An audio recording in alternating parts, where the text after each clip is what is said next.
Hey guys, you're watching the Best Damn Polls for the week of December 18th, 2019. I am Gian, Perez. With me as always, Mr. Cat Jercan. What's up, guys? Happy holidays. Happy holidays, guys. It's a week before Christmas, and there's a lot of stuff coming out. Especially DC. I mean, I think we're getting every Black Label book out this week. It's like they're trying to get everything out. Make sure you save some money for us tomorrow, because it's a lot of books. A lot of good books. And if you haven't already, make sure to check out our holiday gift guide special that dropped yesterday. I know people are going down to the wire to buy Christmas presents. Look, at the end of the day is, instead of Amazon, panicking, just go in the comic book store. Right, and then you have it in your hand. You're not waiting for that emergency delivery. There's always something. Right. There's always something for a kid, for your husband, your girlfriend, your boyfriend. I mean, especially with all the Marvel movies and DC movie that we're seeing, this whole pop culture explosion in the last few years. You can't tell me that you can't walk into a comic book store and pick up something yourself. Anyways, let's get into some picks of the week. This week, I'm looking at Batman 85. Finally, the last Tom King story, we see, the conclusion of this whole Gotham War. Right. What's next? What happens to Thomas Wayne? I mean, obviously, he's the bigger villain than Bane, because Bane just kicked him to the curb. I'm assuming this is gonna start up a new Batman run at it's a whole new title. So right? 86, Tanyan comes in, and we're dealing with the repercussions of what's going to happen, and then King is moving over to Batman Catwoman, because by 15 they are going to get married, right? Spoiler alert, but it's Batman 85. We'll see. I'm reading it because I'm vested in it right now. I got Batman Superman #5. I've been talking about this book. It's been really solid. I find it better than both Batman and Superman. Oh, it's okay. No, okay. Batman and Superman and action. Detective's pretty good, but this book, the two of them, and they're going up against Batman Who Laughs and the Infected. It's been really good, and it's gonna lead into this, year of the villain, this whole G5 thing DC's got going on for next year for 2021. Doomsday Clock #12 finally hits. I don't know how relevant this book is to what DC's going on, but it's been a great book. We got Superman versus Manhattan.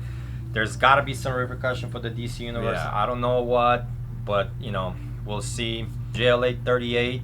It's JLA's. I mean, it's like it's JLA or Justice League. No, sorry, Justice League.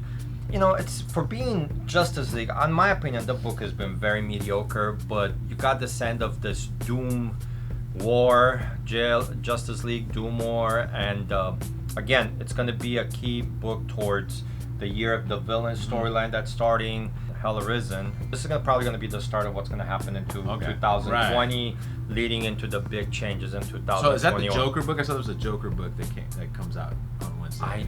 No, but you have the Black Label books. You have the Joker Harleen. You got Joker Killer Smile. You got a. Oh, I didn't realize Killer Smile was a Black Label book. Yeah, so how much plus I care, Batman Last Night. I mean, there's a lot of books. And then my last DC is Suicide Squad #1. I'm actually looking forward to it. I think it's Tom Taylor. He got a Matina variant. And he's teaming up with his artist on Injustice. Okay. And that was that Injustice book was so good. So I don't know what they're gonna do. Their freedom they have, but this should be pretty good.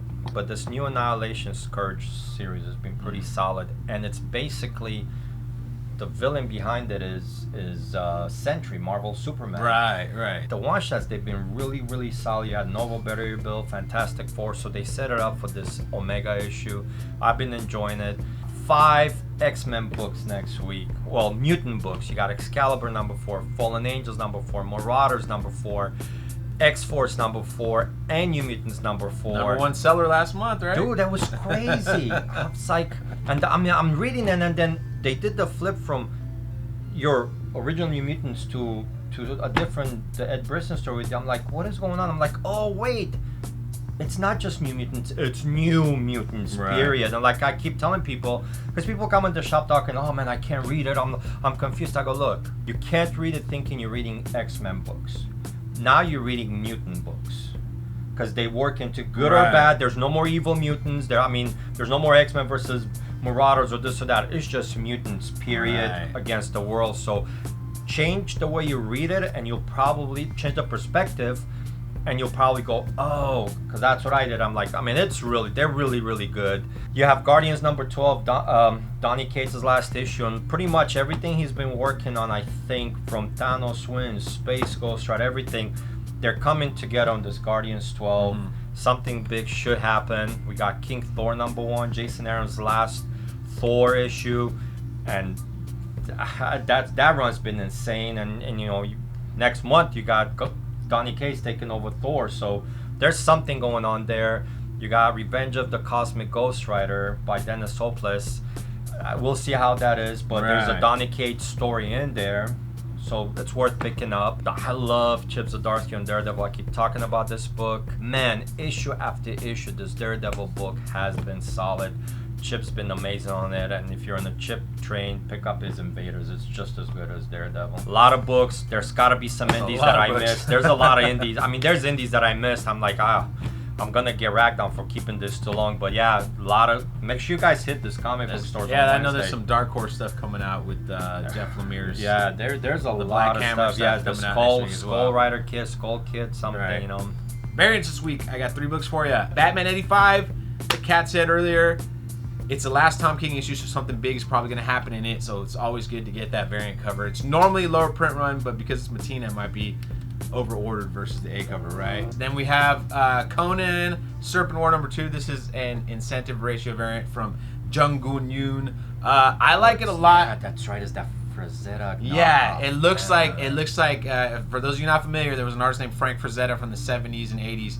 He used to do like a lot of the fantasy stuff, fantasy posters for movies. Artists, he did like cover for like a lot of the metal bands, like a lot of like Ronnie James Dio, like real cool like we all barbarian stuff. If you don't know Frank Frazetta, you shouldn't be allowed to read comics. Well, there's some young people out there, you know. Not everyone grew up in the 80s, okay, you know. So these are the readers you're trying to build, man. So you shouldn't insult them, all right? I'm not insulting them. Okay, boomer. But very reminiscent of Frank Frazetta, so I love it because it's like that real classic fantasy, you know, Conan on like with his sword about trying to kill a huge animal. It's Wednesday. What comes out Thursday? What comes out tomorrow on the 19th? Oh wait, is it already? It is. Rise of Skywalker comes out in the theater. So to celebrate that, we got this week. It's this week. Rise of Kylo Ren number 1. I'm assuming this is gonna tell us the in-betweens, like how he became Kylo Ren, how he became because he's not really a Sith Lord, is he? We don't know what kind of. He's not. He's something different. We're gonna see how he fell from that Skywalker training facility to now becoming like. I don't even really consider him evil, to be honest with you. He's like right in between. You know, he's kind of like he's definitely leaning more towards the dark side than he's what Darth Vader wanted to be when he went to when the Empire, when he said together we can rule the galaxy. Right. It's not like the Emperor. The Emperor was just Vader just wanted to rule. Right. So he could be that new Vader trying to get Ren to be that Skywalker. It's by Carmen Carnero. Not familiar with her. It's also incentive ratio. It's sold out as well at Midtown. But I think this might be, if the movie does well and a lot of cool stuff happens, this might be a book because it might be an origin of Kylo Ren. I don't know how better well than the me. movie's gonna do. I heard a lot of stuff about it, but we'll see. I'm hoping it doesn't go full Justice League. I feel like there might be a Justice League feel to it with the way people complained. And you know, Disney's not going anywhere. Disney Plus, Star Wars isn't going anywhere. You know, with the Mandalorian and never whatnot. know what's gonna be. Yeah, you never know what's gonna happen. So it's a cool cover as well. So pick it up if you can find it for a good price. But that's gonna do it for us this week. Thanks for watching. Smash that like button. Subscribe if you're not a subscriber. Ring the bell if you are. Kat, take us away. Again, a lot of books this week. Your comic book guy is gonna need you guys to go in the shop, pick up your books. Don't let them sit on these. He's got Christmas gifts he's got to buy too. You know, I gotta pay rent. Everybody's got to do something. But you know what? There's a lot of good books this week. Worth your trip. Make the time, Patrick. Make the time to go in. Thank you all for your support this past year. You know, supporting this business, this industry, every comic book store across this country. Let's keep it going in 2020. Happy holidays, Merry Christmas, and Happy New Year. Everything you guys celebrate. Happy Boxing Day. Enjoy your Happy families. Kwanzaa. Yeah. Enjoy. Happy Hanukkah. And see you guys in the comic book store.